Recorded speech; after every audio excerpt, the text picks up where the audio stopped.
Hello students, welcome to equilibrium science hub. हमने start किया है class 11 chemistry for MST CET और इसी में जो चैप्टर हम देख रहे हैं चैप्टर होगा some basic concepts of chemistry. इसमें हमारा जो नेक्स्ट टॉपिक होने वाला है एटॉमिक मास और यूनिफाइड मास, और इसी को हम एटॉमिक मास यूनिट भी कहते हैं। अब हम देखेंगे एटॉमिक मास किसे कहेंगे। Atomic mass is mass of an atom. Atom का जो भी मास होगा उसे हम कहेंगे एटॉमिक मास। अब एटम का मास अगर हम देखेंगे तो एटम का मास टोटली डिपेंड होता है उसके प्रेजेंट होने वाले न्यूक्लियस पे। एटम में जो न्यूक्लियस प्रेजेंट होता है उस पर डिपेंड होता है एटम का मास। अब अगर हम एटम का न्यूक्लियस अगर देखें, एटम के न्यूक्लियस में प्रेजेंट होता है protons and neutrons. So atom के न्यूक्लियस में जो प्रोटॉन्स एंड न्यूट्रॉन्स प्रेजेंट होंगे इसी पे डिपेंड होता है एटम का मास। बिकॉज एटम में three types of subatomic particle हम देख सकते हैं, प्रोटॉन्स, न्यूट्रॉन्स एंड इलेक्ट्रॉन्स। लेकिन mass of protons and neutrons very greater होता है as compare to electrons. Electrons के मास से मास ऑफ प्रोटॉन्स और न्यूट्रॉन्स ग्रेटर होता है और इसीलिए हम इलेक्ट्रॉन का मास जो वेरी लेस है उसे कर देते हैं निग्लेक्ट। और इसीलिए एटम का जो मास है वो टोटली डिपेंड करता है प्रोटॉन्स और न्यूट्रॉन्स पे, और प्रोटॉन्स और न्यूट्रॉन्स प्रेजेंट होते हैं न्यूक्लियस में, और इसीलिए हम कहते हैं कि एटम का जो मास है वो डिपेंड करता है न्यूक्लियस पे। तो मास ऑफ एटॉमिक मास तो हो गया मास ऑफ एन एटम। अब हमें जानना है एटम का मास कितना होगा। फॉर एग्जांपल हाइड्रोजन एक एटम है। हाइड्रोजन का एक एटम का मास होता है 1.6736 into 10⁻⁻24 gram. So atom of hydrogen इसका मास होगा 1.6736 10⁻24 ग्राम।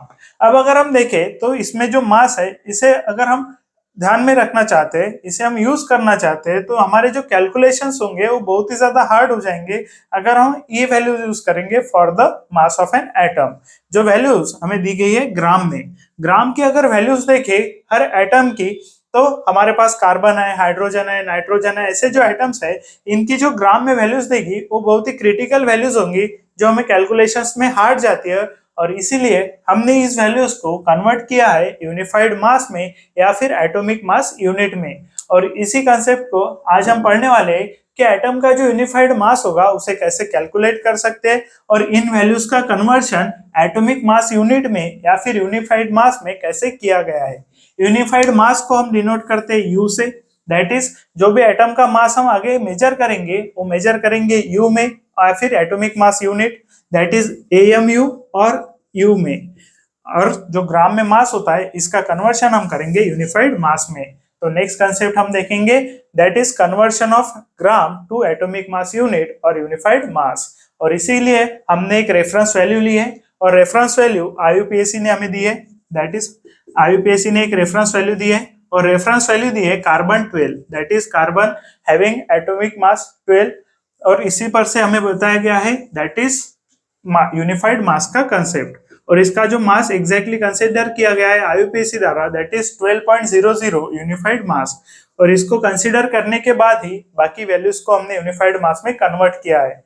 तो हमें ध्यान में रखना होगा कि कार्बन 12 जो है इसका मास होता है 12.00 यूनिफाइड मास, देख सकते हैं। और इसके बाद हम देखेंगे conversion of gram to unified mass.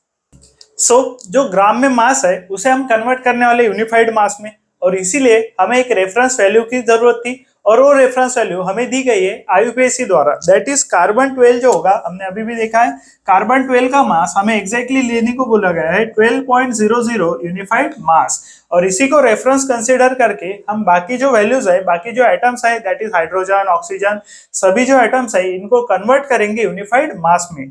तो वन एटॉमिक मास यूनिट, अब कार्बन 12 का जो वन एटम है, वन एटम ऑफ कार्बन 12 है, इसका जो एटॉमिक मास हमें दिया गया that is 12.00 unified mass. One atom of carbon 12 having mass 12.00 unified mass हमें बताया गया।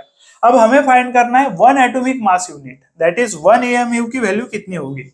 वन एटॉमिक मास यूनिट की अगर हमें वैल्यू मालूम होगी तो इसी से हम बाकी वैल्यूज कैलकुलेट कर सकते हैं, और इसीलिए ये तो वन एटम ऑफ कार्बन 12 की वैल्यू होगी, लेकिन हमें चाहिए वन एटॉमिक मास यूनिट कितना होता है। और वन एटॉमिक मास यूनिट को डिफाइन किया गया है आईयूपीएसी द्वारा मास एग्जैक्टली इक्वल टू मास जो एग्जैक्टली इक्वल होगा इक्वल टू 1/12 करना है हमें, that is 1/12, 1/12 means 1/12 mass of one carbon atom. One carbon atom का जो मास होगा उसके हमें करना है 1/12 और वही वैल्यू होगी वन एटॉमिक मास की। अब वन कार्बन एटम का मास यानी हमें यूनिफाइड मास नहीं लेना है, हमें मास लेना है दैट इज इन ग्राम्स, और वो इन ग्राम्स मास होता है 1.992648 into 10⁻⁻³ ग्राम।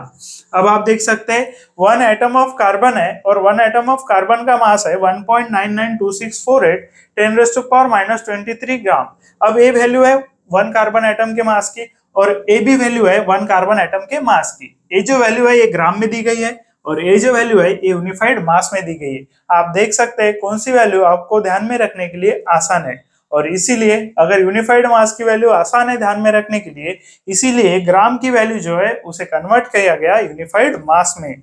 अब अगर हम 12 से इसे डिवाइड करेंगे, अब आप डिवाइड भी कर सकते हैं, मैं आपको डायरेक्टली वैल्यू बोल देता हूँ 1.66056 into 10⁻⁻24 gram, that is 1.66056 into 10⁻⁻24 gram.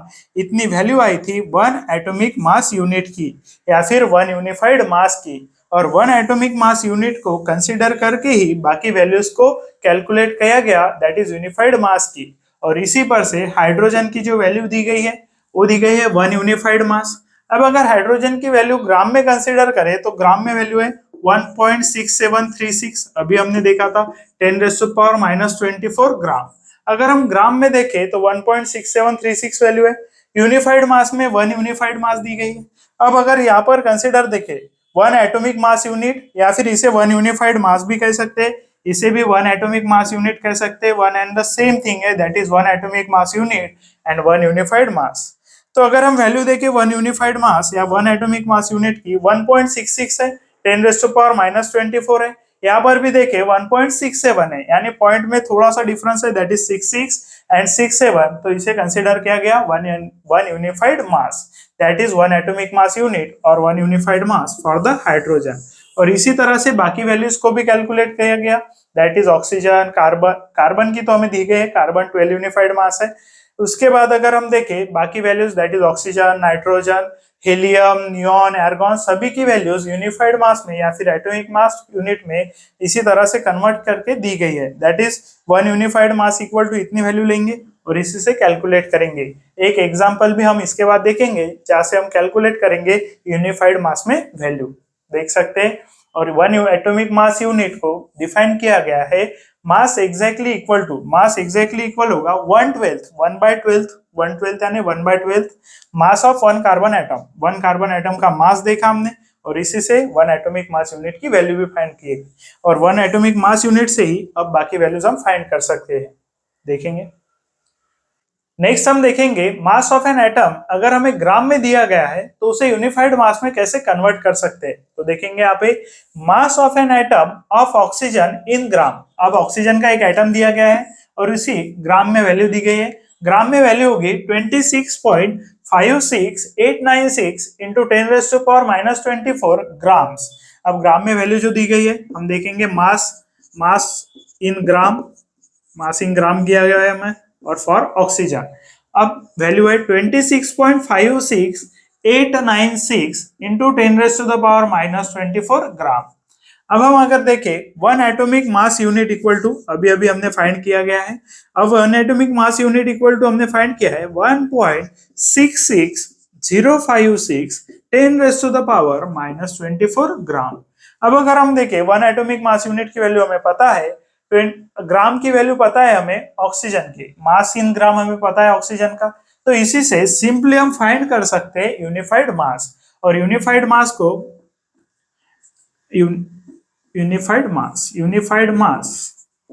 Simply unified mass का फॉर्मूला देख लेंगे।